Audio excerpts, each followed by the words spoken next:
கும்பல்கள் மற்றும் கடத்தலை எதிர்த்து போராடுவதற்கான அரசாங்கத்தின் உறுதிப்பாடு காரணமாக 2 ஆண்டுகளில் 15.5 பில்லியன் சேமிக்கப்பட்டுள்ளது என்று பிரதமர் டதஸ்ரீ அன்வார் இப்ராஹிம் தெரிவித்தார்.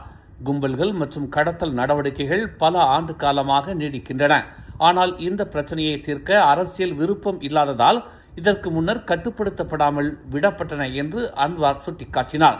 பல ஆண்டு கால புறக்கணிப்புக்கும் பல பில்லியன் ரிங்கிட் இழப்புக்கும் பிறகு தாங்கள் எடுத்த நடவடிக்கைகள் அசாதாரணமானவை என்று இன்று 2025 சர்வதேச உயர்கல்வி நிறுவனங்களின் இஸ்லாமிய ஆய்வுகள் மாநாட்டில் உரையாற்றிய போது அன்வார் இதனை தெரிவித்தார்.